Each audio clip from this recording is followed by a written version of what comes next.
నమస్తే, welcome to our channel. నేను సిరి. రోజా గారి అడుగులు ఎటువైపు వేస్తున్నారు? మరి వైసీపీని వీడినట్టేనా? ఎందుకంటే తను అకౌంట్ల నుంచి వైఎస్ఆర్సీపీ పార్టీ గురించి అయితే తను తీసేయడం జరిగింది. మరి నిజంగానే తను పార్టీ మారుతున్నారా లేకపోతే మకామే మార్చేస్తున్నారా? సో ఈ అంశాన్ని మనకి వివరించడానికి మనతో పాటు ఉన్నారు టీడీపీ నాయకురాలు సూర్యదేవ లత గారు. నమస్కారం మేడం. మనం ఇప్పుడు చూస్తున్నట్టయితే రోజా గారు తను వైసీపీలో ఉన్నప్పుడు ఎలా మాట్లాడారు ఏంటి అనేది మనం చూసాం. ఎన్నికల ముందు కావచ్చు, ఈ 5 ఏళ్ళు కూడా ఇలా మాట్లాడారు. కానీ ఇప్పుడు మాత్రం తను వైసీపీ నేత అని చెప్పుకోవడానికి, ఎందుకంటే ఆ వైసీపీ హయాంలోనే తను ఎమ్మెల్యే అయ్యారు, ఆ తర్వాత మంత్రి కూడా అయ్యారు. కానీ ఇప్పుడు తన అకౌంట్లో తన ఖాతాల నుంచి మాత్రం వైఎస్ఆర్సీపీ పార్టీ ఏదైతే ఉందో దాన్ని తొలగించడం జరిగింది. దీన్ని మనం ఎలా చూడాలంటారు?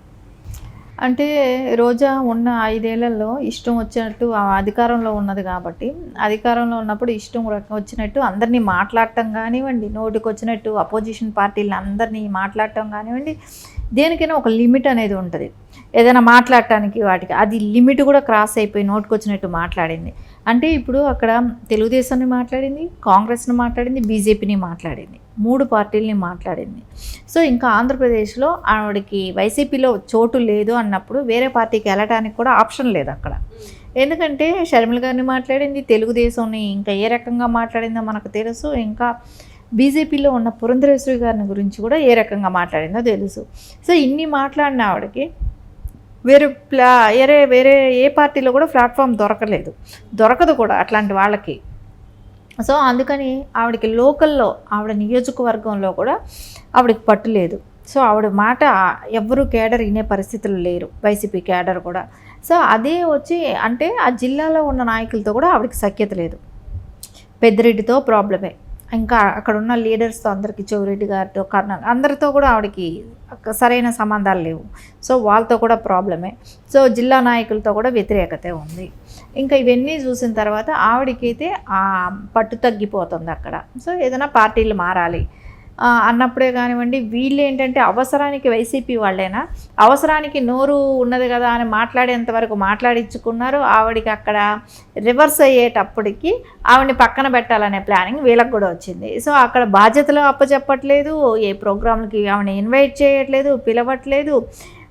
దాంతో ఆవిడని పక్కన పెట్టాలనేది అయితే అనిపిస్తుంది. కాబట్టి ఆవిడ పార్టీలు ఏదైనా వేరే పార్టీలకు వెళ్ళటమా, సో ఫ్యూచర్ ఏంటి అని ఎత్తుక్కునే పనిలో ఆవిడ ఉంది అక్కడ. అసలు యాక్చువల్లీ ఆ నియోజకవర్గంలో కూడా ఆవిడ టైం స్పెండ్ చేయట్లేదు, అక్కడ ఉండటం కూడా లేదు సరిగా, అక్కడ నాయకులతో కూడా టచ్లో లేదు. సో ఆవిడ వేరే పార్టీలు మారాలి. సో ఇప్పుడు పార్టీలు మారాలంటే పక్క రాష్ట్రాలపై చూస్తుంది. ఎందుకంటే ఆమెకు ఒక అడ్వాంటేజ్ ఏమనుకుంటుంది, నేను హీరోయిన్గా చేశాను కాబట్టి తమిళనాడులో, సో తమిళనాడుకి వెళ్తే నాకు అవకాశాలు ఉంటాయేమో అనేది ఆవిడ అక్కడ ట్రై చేసుకుంది. విజయ్ గారి దగ్గర వెళ్ళి ఆ పార్టీలో విజయ్ గారు పార్టీ పెడుతున్నారు అనేది, ఆ పార్టీలో వెళ్ళి జాయిన్ అవ్వాలనే ఆలోచనలో కూడా ఉంది. సో అక్కడికి వెళ్తే వాళ్ళు కూడా సుముఖంగా లేరనేది అయితే నాకు తెలిసిన విషయం. సో చేర్చుకోవాలనే ఇది, ఎందుకంటే దానికి కారణం కూడా ఉంది. రజనీకాంత్ గారిని మాట్లాడారు, నోటుకొచ్చినట్టు మాట్లాడింది రోజా గారు. అంటే ఎందుకు మాట్లాడింది, 100 సంవత్సరాలు ఎన్టీఆర్ గారి శతదినోత్సవ వేడుకల్లో వైజాగ్ వేదికగా చేసుకొని రజనీకాంత్ గారు చంద్రబాబు నాయుడు గారు చేసిన డెవలప్స్ ఏంటి ఇవన్నీ చెప్పారన్న దీంతో ఆయన్ని నోటుకొచ్చినట్టు తిట్టడం మొదలుపెట్టింది రజనీకాంత్ గారిని. అంటే దాంతో అక్కడ ప్రజలందరికీ కూడా రోజా గారి మీద వ్యతిరేకత ఉంది. సో అది తీసుకొచ్చి ఎవరైనా దాన్ని తలకు బులుముకోవాలనుకొని అయితే ఎవరు అనుకోరు కదా, ఆవిడ మీద వ్యతిరేకత ఉన్న ఆవిడని తీసుకొచ్చి ఇప్పుడు, ఎందుకంటే రజనీకాంత్ గారు అంటే నార్మల్ పర్సన్ కాదు, సూపర్ స్టార్ అన్నట్టుగా మనం అక్కడ తమిళియన్స్కి అందరికీ కూడా ఆయన మీద ఒక మంచి అభిమానం ఉన్నట్టు. అలాంటి వ్యక్తిని మాట్లాడిన చోట నువ్వు అదే తమిళనాడులో రాజకీయాలు చేయమంటే ఎవరు హర్షిస్తారు, ఎవరు హర్షించరు. రేపు పొద్దున అదే వీడియోలు వేసి తిప్పుతారు అక్కడ. సో దానికి అక్కడ ఛాన్స్ లేదు. కాకపోతే జనాల దృష్టిలో ఏంటి అంటే ఆంధ్రప్రదేశ్ కాకపోతే నేను తమిళనాడు అయినా వెళ్తాను, తెలంగాణ అయినా వెళ్తాను అనుకుంటుందేమో. సరే తెలంగాణకు వచ్చినప్పుడు కేసీఆర్ మా అన్న అని చెప్పటం, ఇంటికి పిలుచుకోవటం, భోజనాలు ఇవన్నీ కూడా చూసాం గతంలో. కానీ అక్కడైనా కూడా ఇప్పుడు కేసీఆర్ గారి పరిస్థితి ఇక్కడ సరిలేదు. సో ఆమెకి ఏ రకమైన షెల్టర్ ఇస్తారు, ఇక్కడ ప్రజలు ఎలా ఆదరిస్తారు, ఎందుకంటే ఆవిడ నోరు గురించి తెలుసు కాబట్టి ఎవరు ఇక్కడ ఆదరించడానికి రెడీగా ఉండరు కూడా. సో ఆ అవకాశం కూడా లేదు, ఎందుకంటే సినిమాలు కూడా ఇప్పుడు అవకాశాలు లేవు. అంటే రామోజీరావు గారి గురించి కూడా మాట్లాడింది కదా ఈవిడ. ఇప్పుడు అదే జబర్దస్త్ ఈ షోలు లాంటివి కూడా చేసుకునే అవకాశాలు లేకుండా పోయాయి. ఇండస్ట్రీలో ఉన్న వాళ్ళందరినీ తిట్టింది. సో ఇండస్ట్రీలో కూడా పని చేసుకునే అవకాశాలు లేవు. సో ఇప్పుడు ఎక్కడ ఏ పార్టీలో చేరాలి, ఎలాగో వైసీపీ వాళ్ళు విలువ ఇవ్వట్లేదు కాబట్టి ఆ పోస్టర్లు అన్నీ తీసేసేస్తే వాళ్ళని భయపెట్టిన అంటే ఒక రకంగా బెదిరించటమా, వాళ్ళని ఇండైరెక్ట్ బ్లాక్మెయిల్ చేయటమా, నేను ఈ పార్టీని వీడిపోతున్నాను అని ఒక బెదిరింప, ఇవన్నీ మనం ఆలోచిస్తే ఖచ్చితంగా బెదిరింపు కూడా బెదిరిస్తుంది. ఏమీ ఆవిడ దానికి తక్కువ ఏం కాదు, జగన్ బెదిరిస్తుంటది.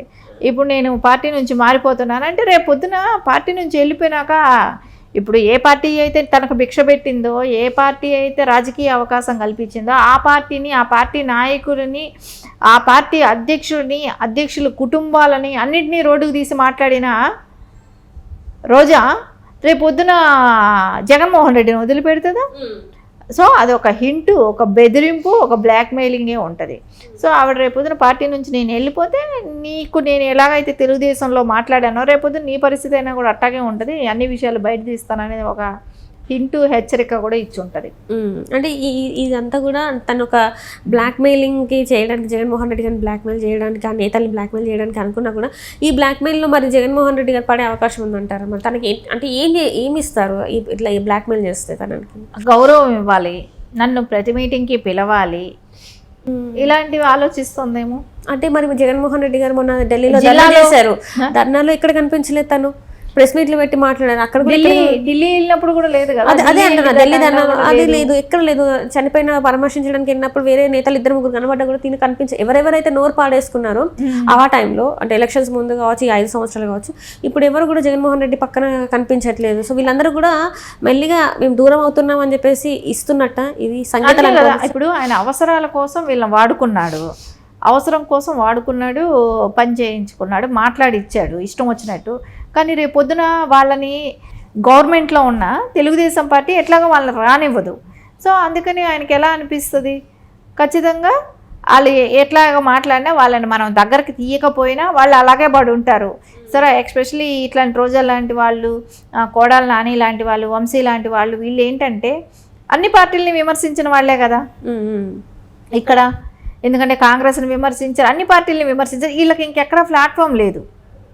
సో వేరే పార్టీలు ఎక్కడికి వెళ్ళే అవకాశాలే లేవు, వాళ్ళు చచ్చే వరకు అదే పార్టీలో పడి ఉండాల్సిన అవసరం ఉంటుంది. సో అందుకని వాళ్ళు అట్లాగైనా ఉంటారు. ఈ రోజాకి ఉంటే ఒక అడ్వాంటేజ్, ఆర్టిస్ట్ కాబట్టి నేను వేరే రాష్ట్రాలకైనా వెళ్ళి నేను పొలిటికల్గా నేను నిలదొక్కుంటాననే ఒక ఆశలో ఉంది. కానివ్వండి, బిహేవియర్ ఎక్కడికి పోదు. సో ఇవాళ రేపు అన్ని లాంగ్వేజ్లు అందరికీ అన్నీ తెలుస్తాయి. ఇప్పుడు తెలుగులో మాట్లాడింది రేపు తమిళనాడులో తెలియలేదా? తెలుసు కదా. ఆ రోజు నీ దిష్టి బొమ్మలు అవి తగలబెట్టారు, వస్తే కొడతామన్నారు, బార్డర్ కొన్ని నెలల వరకు నువ్వు తమిళనాడు వెళ్ళటానికి భయపడ్డావు, ఎప్పుడు వెళ్తావు ఎప్పుడు వస్తావో కూడా తెలియలేదు, అట్లా దాక్కొని తిరిగావు, ఇవన్నీ తెలుసు కదా. సో తెలంగాణలో ఆల్రెడీ నీ ఇది చూశారు. సో ఎవ్వరు కూడా ఎక్కడా కూడా ఏ పార్టీ కూడా తనని ఎంకరేజ్ చేసే పరిస్థితులు అయితే లేదు. Thank you so much.